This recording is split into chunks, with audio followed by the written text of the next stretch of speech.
Old English के second part में हम लोग पढ़ेंगे डायलेक्ट्स ऑफ ओल्ड इंग्लिश। इसका जो पहला पार्ट था वो हम लोग पढ़ चुके हैं। ओल्ड इंग्लिश के बारे में कुछ इंट्रोडक्शन था, तो वो आप लोग जरूर देख लें। सेकेंड पार्ट है इसमें dialects of Old English. Dialects मतलब क्या होता है? डायलेक्ट्स मीन्स बोली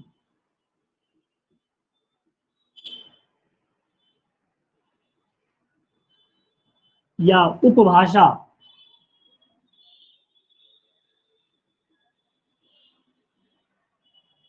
बोली या उपभाषा। जैसे मान लीजिए हम लोग का मैथिली है, तो मैथिली में बहुत तरह के वेराइटीज हैं।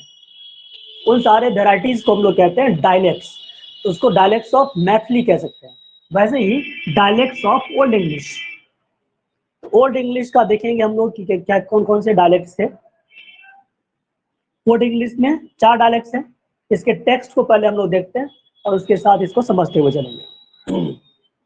There is a clear line of descent from the speech of the Anglo-Saxons to modern English in matters of sound, vocabulary, grammar, and spelling.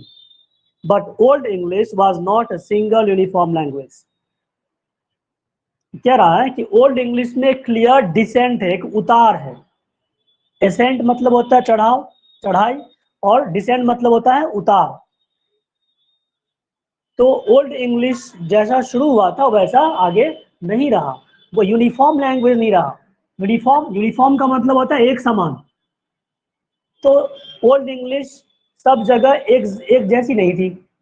जैसे हमारा मैथिली लैंग्वेज है, तो मैथिली लैंग्वेज या फिर कोई और दूसरी हिंदी लैंग्वेज है, तो हिंदी क्या होता है, सब जगह एक जैसी है नहीं, जगह जगह पर बदल जाती है। तो ओल्ड इंग्लिश ऐसे ही यूनिफॉर्म लैंग्वेज नहीं थी, उसमें वेराइटी थे। और वो जो अलग अलग वेराइटीज थे उसी को हम लोग क्या कहते हैं, डायलेक्ट्स कहते हैं। अब वेराइटी क्यों था?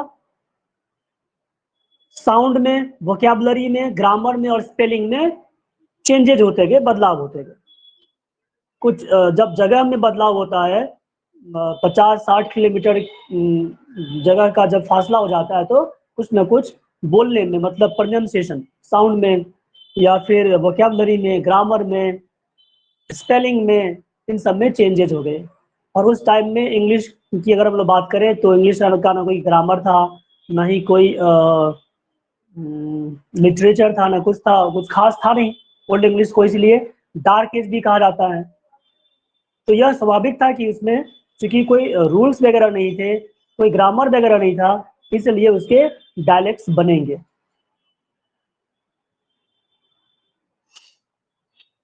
We can distinguish 4 dialects in Old English. तो हम लोग ये 4 डायलेक्ट्स ओल्ड इंग्लिश में डिस्टिंग्विश कर सकते हैं। डिस्टिंग्विश का मतलब होता है अंतर करना। ओल्ड इंग्लिश में 4 तरह के डायलेक्ट्स हम लोग देख सकते हैं। They are Kentish, Northumbrian, Mercian and West Saxon. ये जो 4 डायलेक्ट्स थे क्या क्या थे? Kentish, Northumbrian, Mercian and West Saxon. एक बार फिर से इसको देखें। Kentish, Northumbrian, Mercian and West Saxon, ये 4 ओल्ड इंग्लिश के डायलेक्ट्स थे।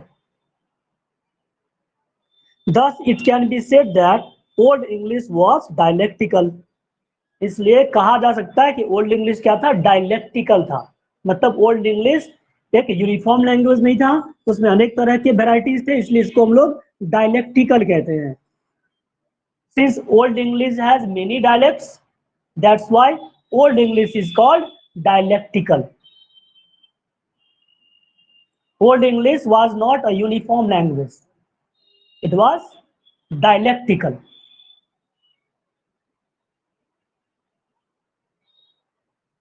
This is understandable because 3 different Anglo-Saxon tribes were involved, and it was but natural that a variety in languages existed।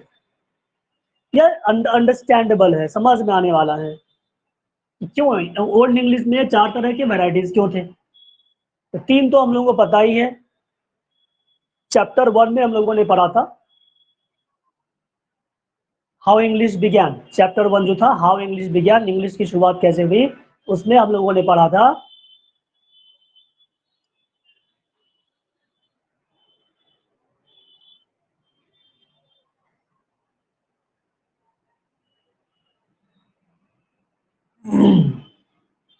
कि ओल्ड इंग्लिश, ये जो Anglo Saxon थे, Germanic tribes, ये Anglo sections 3 तरह के tribe से मिलकर बने हुए थे। वो 3 तरह के ट्राइब्स कौन कौन से थे? Angles, Jutes and sections. Angles, sections and Jutes together called Anglo sections. तो 3 तो ये लोग खुद ही थे, और एक जिस पर इन लोगों ने आक्रमण किया था, सेल्ट्स वाले, सेल्टिक ब्रिटेन वाले, जो वहाँ के मूल निवासी थे, जो नेटिव्स थे, जिनको इन लोगों ने जर्मेनिक इन्वेडर्स ने वेलाज या फॉरेनर्स बोला था।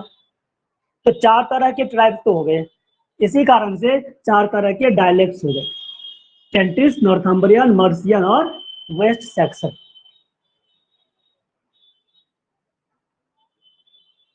तो इस वीडियो में हम लोग केवल इतना रह लेते हैं, डायलेक्ट्स ऑफ ओल्ड इंग्लिश।